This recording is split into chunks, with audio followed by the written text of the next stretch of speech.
Suzy Wrong. Joy Drive with Dee and Warren's film, TV and theatre reviewer. Suzy Wrong, how are you?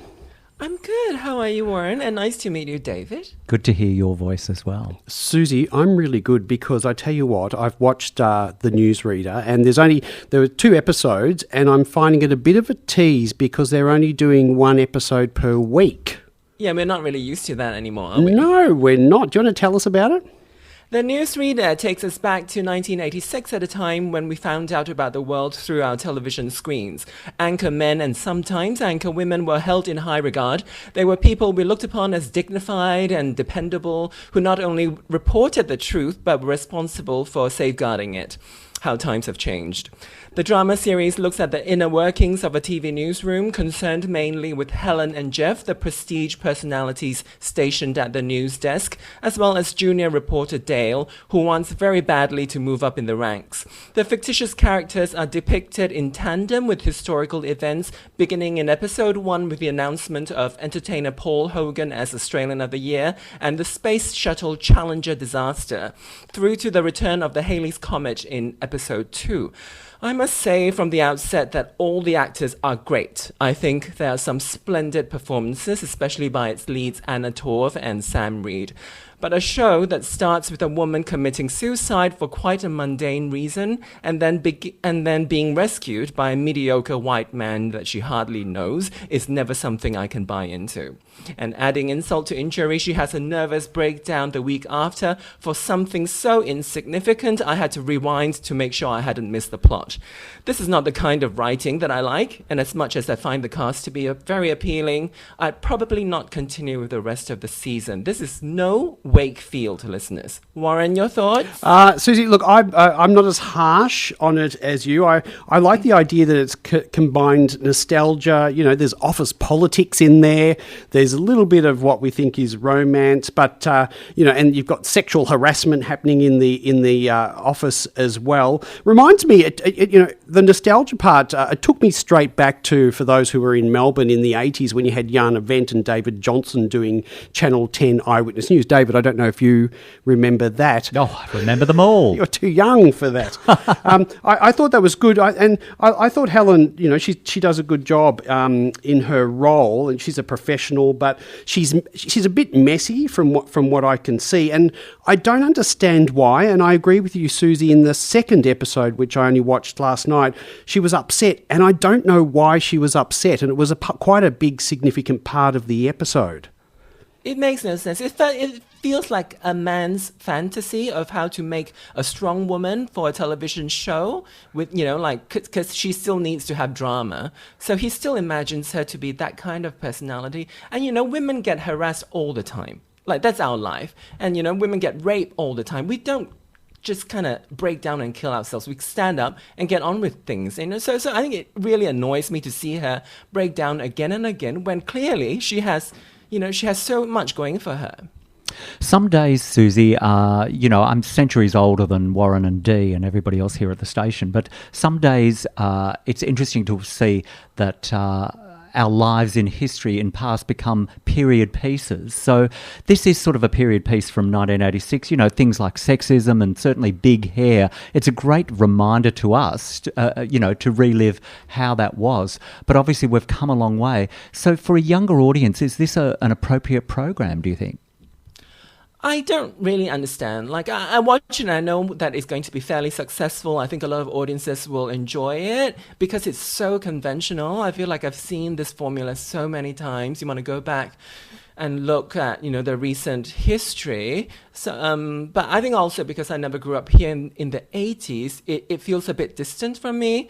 I don't know what younger audiences are going to feel about it. I wish it had a more sort of revisionist style to it. I like looking back the way that that Hollywood program on Netflix, I keep talking about that because it goes back to a time that everybody knows about, the golden age of Hollywood, but it rewrites it in a very radical way, and I thought that was a there was a more interesting way of doing things. This one feels like it's trying to be accurate, but at the same time, it's trying to be politically correct.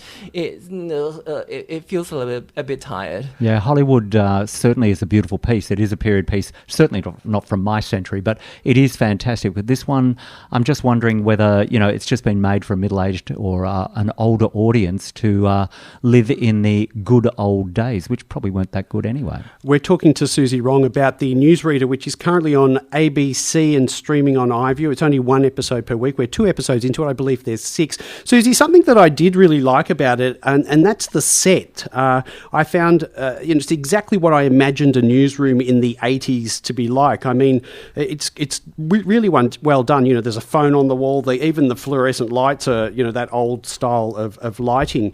And the other thing that I did like about it too, you can see how careers probably did progress back then. It was based, you became the newsreader based on, if you got the biggest scoop, or, if you sucked up to the boss and got along with them. And the way that they treat the older workers, the older newsreader who's perhaps expired. And I found that quite sad. So I didn't find all of it bad, but I really enjoyed it from the nostalgic perspective.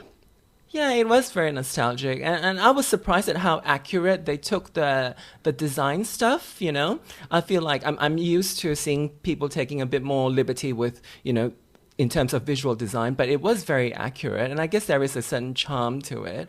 They took liberty, I think, with the casting. There is quite a fair bit of people of color playing, second fiddle everywhere. So there is that, which feels like, it's a little bit modern in that way. Suzy, what about the romance between the 2 main characters, Helen and Dale? I found that really confusing as to whether, there's no sexual chemistry there whatsoever. And I thought, I don't know if when she was upset, whether she was upset at the romance or whether she was... That's why it's so annoying, because it looks like the man is there, and it looks like the man is there like she can't do things by herself. She's always relying on him for whatever reason, because he's just suddenly appeared.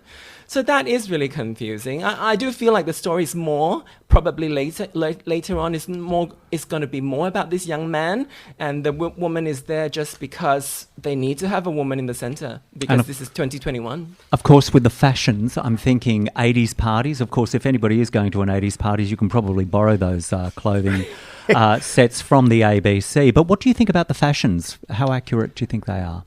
They look really accurate, and they actually look really beautiful. And shout out to makeup artist John Logue and his team, who worked with me on Hungry Ghost. They're helming this one, and they all look. The women look very attractive. The men look very handsome. I love it. Got a couple of messages, Suzy. One saying, I love this series. I was around in Melbourne in the 1980s. It feels like a documentary. And I love the references to Datsun 180B. I remember those. Yeah. What's that? House clothes and music. Music. House clothes and music. It is so sexist and ageist. Yes, I am old and I have no taste. That's Luke from Yarraville. And another one... what's that, David? Dale is gay but hiding for his career's sake. That's from Nurse James. And also, that's probably about it. Suzy, look, it is on iView at the moment, ABC. It's called The Newsreader. I would have liked to have watched the whole lot. I was like you, Suzy. I watched episode 2 last night and I rewound it.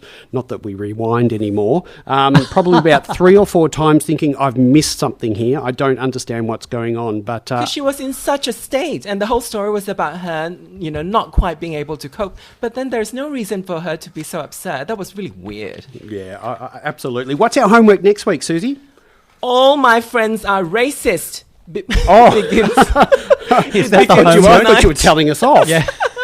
It begins tonight on ABC and iView. It features Aboriginal and queer leads, and from the snippets I've seen so far, the series promises to be edgy, intelligent, and oh so fresh. Cannot wait. All my friends are racist tonight. All my friends are racist on ABC and iView. Suzy, thank you so much. Just before you go, Suzy, I've got to mention that we do have a message here. Please tell Suzy that we love her in Hungry Ghost Beautiful, and also another one which was Australia Dame in the Newsreader, fairly sure he's gay.